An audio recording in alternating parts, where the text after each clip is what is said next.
Welcome back, everyone. In this video, I want to look at a couple different input devices from Loupedeck that will do two things. One, they are going to speed up your editing process, and the other thing is they're going to give you a much more tactile and creative experience that's going to improve your workflow. So this is Loupedeck CT, and when this came out a couple years ago, I did a full review on it. I actually love this unit. I actually went out and bought one and made it part of my workflow. I use it all the time. When Loupedeck CT came out, it had excellent support for Adobe products, so Photoshop, Lightroom, no problem. Capture One it had very limited support with, and so most recently Loupedeck have done a lot of work with their configuration manager, and we now have considerably extensive support for Capture One. So when they called me up and said we would like to sponsor a video and have you talk about Capture One integration, I was like, absolutely. So this is Loupedeck CT. They also sent over Loupedeck Live, which is a smaller unit. It's slightly more affordable. The biggest difference is this one, it's all customizable, but it doesn't have this main dial on the front, which has its own dedicated touchpad. The other big difference is that Loupedeck CT actually acts as a thumb drive. There's a hard drive in here, so when you plug it into your computer, it will mount as a drive. So if you need to move files back and forth, no problem. I actually want to start though with Loupedeck Live because I want to show you just how powerful this is with a very minimal setup. So everything is fairly intuitive. We've got buttons, we've got knobs. So buttons represent something that just requires one function. So for instance, in Capture One, auto adjustments, create new layer, things like that. There are other things that work more on a continuum, like exposure, white balance, and we represent those in the software using sliders. Well, we can assign those to various dials on here. So when I turn one of these knobs, you're going to actually see the slider move on the computer, and it just makes it really fast to jump around to different things. And so for instance, if I want to bring my exposure up, bring it down, I can just turn that knob. The other cool thing about each one of these is they are actually touch knobs as well. So if I want to reset the function that I've been adjusting, I just simply press it in and it resets it back to 0. So very cool. The buttons on the bottom represent navigation with different workspaces. So for instance, if I hit the number 1, I might have it set up for culling and rating images, and then I go to number 2, and this is my basic edits. I can go to number 3, that would be keystoning, so on and so forth. All of this is customizable. I'm going to show you how to do it in a second. The only trick that you need to know about any of the Loupedeck devices are the color codes. So we have two different colors that are going to be represented, purple and green. Anytime you see green, it is a menu item. So for instance, a workspace. You can have those not only in the navigation down here, but I'm going to show you ways you can actually do it on the touchpad as well if you want to get into like sharpening, for instance. The other color is purple. Anything that is purple represents a button or a function that's going to happen. So by default, the way they set this up is you've got the space bar, you've got an arrow keys, you can do things like that so you're not actually on the keyboard the whole time. You can also set everything up as menus, and you can use your keyboard for those basic functions. So first thing you want to do when you get your Loupedeck and you're ready to go is you're going to go to their website, which is loupedeck.com. You're going to go under Get Started, and you're going to download the drivers for your platform, so either Mac or PC, and then you're going to go ahead and install that. Once you have Loupedeck installed, we're going to open the configuration manager. The way we do that on the Mac is on the top of the screen. You're going to see the Loupedeck logo over here. We're going to go ahead and click that and say Open Loupedeck. And what it's going to do is it's going to bring up a graphic UI, which is a representation. It's a drag and drop interface. You can create custom pages on here. You can create multiple pages, and it's really easy to use. Now, it does give you the option of switching back to the classic UI. I don't know why you would want to do that. This one is much more intuitive, and it's actually a huge upgrade than what we've had before. So the first thing you're going to notice at the top, we have 3 menus here. Here's a device menu, if I want to select between devices. The second menu is the application menu. So I go in here to select which application I am creating a setup with Loupedeck for. The third one is your workspace menu. And so we can create workspaces, and this allows us to basically create the navigation within Loupedeck. And there's 2 places you can find these. So first thing I want to show you, if you have used Capture One with Loupedeck before, and even if you haven't, I would recommend this. So we can create a profile for an application. We can also create multiple profiles for applications. This is nice if you have 2 people using the same computer and they have 2 different setups, let's say. So what you want to do when you first go in here, just to make sure that you're square on here, is go down to Capture One. Next to Capture One Basic, you're going to see these 3 little dots. Open that up. It's going to give you the profiles menu here. What we're going to do is add profile, and I'm going to say add a default profile. I don't want this to be empty. We're going to say default, and I'm just going to give this a name. I'm going to call this Capture 1 default. We'll say OK, and I'm going to select that menu and say close. Now the difference is, you're probably going to notice, is over here on the right hand side of the screen, we have Capture One, we've got the operating system, we have navigation. If I click on this third one, which is custom, I want to show you the difference here. If I go back to my Capture One Basic, and we're going to go back in here by just selecting that, let's go to Capture One Basic. This is probably what you're going to have here, is not very much. And so make sure you reinstall a default profile, because it's going to give you a lot more options of things that you can add into Loupedeck. So we'll go in here and go back to Capture One Default, and we have a lot more now. Another thing that you can do is select Manage Plugins, and this allows you to toggle and turn off things you may not be using. So for instance, if you're not live streaming or you're not using a Philips Hue unit or Spotify, you can turn those off so they're not in the interface and they're going to give you less clutter. Now, one thing I would recommend is that if you are new to Loupedeck, I would start with the default profiles. They do a really nice job of setting these up and giving you a feel of overall what you can do with the unit. Play around with those, and you're going to start seeing really quickly that everybody likes things a certain way customized. Buttons might be out of order. Then you can go in and start modifying and create your own custom profile based on that. But I do recommend that you start out with the defaults, because I think it's going to give you a better sense of what the unit will actually do. Okay, so let's go into Capture One, and I want to show you how easy it is just to get started with this. So I'm going to go ahead and select an image. We'll do this one of the shadow of the chair and table here. And you're going to notice that on Loupedeck, it defaults into the culling page. So this is where we're going to do things like radar images. We can filter a lot of navigational tools. And anytime we want to change the workspace, we do that with these buttons on the bottom here. So if I go to workspace number 1, I have this set up for basic edits. And so you can see things like auto adjuster in there. I can create masks. Number 2 is going to be color correction. So we have the white balance tool, for instance, level picker tool. We can do masking in here. We can actually go in and start color grading. If I go to page 3, you're going to see that this is where we get into masking and keystoning, which is very handy to have too. So let's start working on this image. I'm going to go to page 1 here, and I'm just going to hit auto adjust, and it does a pretty good job of adjusting levels, but my white balance is way off. So if we go to the color page, which is page 2, I'm going to simply hit the color picker. This will give me my eyedropper tool, and I can simply tap anywhere in the image and we can fix the white balance problem. So we'll go back to page 1 here, and I can bring my exposure up a little or down a little depending. I can control my contrast. I want to make it more contrasty, bring my exposure down. We can really go in here and start dialing in the look. We can bring out the shadows a little bit. We can bring the highlights up or down. The other cool thing, and this is really awesome about all the Loupedeck stuff, is let's say that we are in one workspace. So this is basic image editing. You're going to notice that for my knobs, I have on the left-hand side temperature, exposure, contrast, highlights, shadows, and structure. But what if I want my white point, black point, or the tint slider? Well, this is what's really cool about Loupedeck, is you simply swipe the page and it gives you more options. So if I swipe up on Loupedeck, you're going to see that now I have tint, brightness, saturation, white point, black point, and clarity.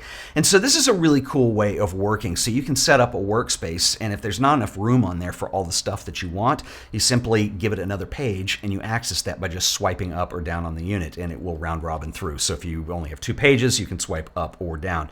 You can create unlimited pages, so it just depends on where your threshold is. I can already see here that I want to make some customizations on here though, because one thing I don't like is having on the first page having my temperature at the top and then having tint a page away. So I want to put those on the same thing. So how do we do that? We're going to go back into the configuration manager here. So let's open up Loupedeck again, top of the screen, say open Loupedeck. And we are going to be presented with this very page we were on. So I'm going to hit 1. That's where it is. And so if I want to, let's say, reassign exposure to be tint, well, the easiest thing to do is I go over here and I'm going to filter by searching. And if I just type in tint, T-I-N-T, you're going to see that there it is. I can reset the tint or I can adjust the tint. Let's just grab the adjustment. I'm going to click and drag, and I'm going to drop it on that dial. And you're going to see that that is updated now on Loupedeck as well on the unit. So it just mirrors it over. And then I would want to put exposure somewhere else. So I can start to customize. Now, I don't need to worry about reset tint, because remember, we can also push in the knob to reset it at any time. So for instance, let's go back to Capture One here, and I'm going to go ahead and let's go ahead and say, let's adjust the tint. I'm going to make it really magenta. Let's say I've just gone too far. I want to go back. I just push the button in and it resets it back to where it was. Now this did mess it up because I had a custom white balance, but resets it to 0 every time. But that's looking pretty good right there. So let's select another image image, and I want to show you how you can have menus under buttons. And so I'm going to select this first one. This is a portrait image here. So remember earlier I mentioned that Loupedeck uses two different colors to represent things. So anything green on the unit is going to represent a menu. Anything purple is going to represent an action or a function. So if we're in the basic edit workspace here, you're going to see that the top two buttons on the left are going to be layers and masking and details. Those are both green, which means that they have menus underneath. So this is a way of creating a submenu within a workspace. So if I go into details, let's say this is where all my sharpening tools are, and I have complete control over this image. And so I can adjust my sharpening. Let's just crank these all the way up. This is going to be ridiculous, but I just want you to see the effect that it gives. And then I can go ahead and I can adjust my threshold. I've got more options in here, halo suppression.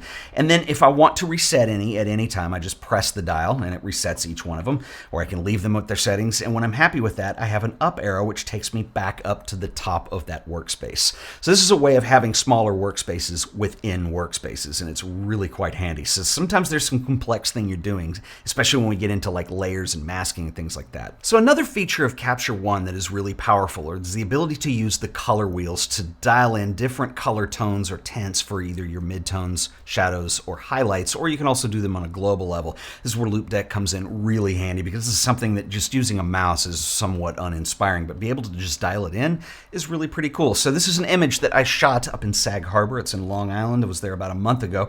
And what I want to do is I want to kind of bring out, this image is a little cool to me, and I want to bring out some yellow in the highlights, and I want to warm that up a little bit and kind of bring some more movement into the reflection of those clouds. And so what we're going to do is go to page number 2, which is going to be our color editing tools. And on the bottom, you can see that I can select between shadows, midtone grading, highlight grading, and let's start with global. So when I hit global, you're going to see that our knobs change up, and the first one is going to be the color balance master saturation. So the easiest thing to do is start there, because if you just move hue, you're not going to see any change because you have to have some saturation involved. So I'm going to go ahead and bring up my saturation. You're going to see that that's a little bit red because that's where it just starts sliding to. So I'm going to use the next knob down, which is the color balance master hue. We're going to go ahead and turn that until I start going towards yellow here. So that looks really good, and I can bring up or down my exposure as well. Go ahead and bring that over, and you're going to see that it actually dynamically changes the tools as I'm working in Capture One here. I can bring the saturation back down a little bit, and that looks pretty good. But we can do the same thing if we want to just target the shadows, the midtones, or the highlights. So let's work with the shadows a little bit, and maybe I want to make those more magenta. Let's say we'll experiment around. So what I'm going to do is go ahead and hit shadow grading. Same thing. So here's my color balance shadow. I'm going to go ahead and increase the saturation. It looks pretty good. It's a little much, but we'll deal with that in a minute. I'm going to bring my hue down. I'm going to circle that around to where it starts looking good. I kind of like these almost purple tones in there. Let's bring that back a little bit so it's just subtle. It's not so severe. And now we start having a grade that we're working with, and you can kind of just continue to do this until visually it's where you want it to be. I just love this way of editing because I've never liked just using a mouse to do all these things. I'm kind of more of a pen guy anyway, but creative work is not pointing and clicking with a mouse. Creative work is actually being able to use your hands. And what I love about Loupedeck is the more that you use this, the more it just becomes second nature. And I love the portability of the Loupedeck Live. And that's why I've been showing you this unit, because it's just so powerful what you're able to do. I'll compare this a little bit with some stuff that you have on the CT that you don't have on Live. So I mentioned the big obvious feature on Loupedeck CT is this large dial that you've got on the unit. So not only physically is it larger when you're dialing in settings, but it also has a touch screen in the middle. So I can basically set this up in a number of different configurations to simply tap to change what it is that I'm working on, whatever slider I want to manipulate. And you can also swipe on that touch screen to create additional workspaces. In fact, this is so nice that when I use this in my day-to-day work, the way that I have this custom set up is that I can do probably almost all of my just general image editing. So we're talking about levels and color correction, things like that, from the wheel. And then I use pages and workspaces to do other things that get more specific when I'm creating layers or working like that. But it's really handy to have, and it does make this really worth the upgrade. So what's cool is there's different configurations that you can have in this setup. So let me show you real quick. I'm in my color balance workspace right now, and if I just select the dial, it brings up a contextual menu here. And you can see, here's my navigation that I have set up in here right now, and I can go in here and I can see each one of these little pages that I can swipe between. And if I want to add one, I click on these three dots here, just say add new page, and it's going to say, what do you want to add. And here's all the configurations that you have with that front dial. You can set it up to be a clock. You can set it up to be a 4-up display diagonally. I mean, you have a number of options here that you can do.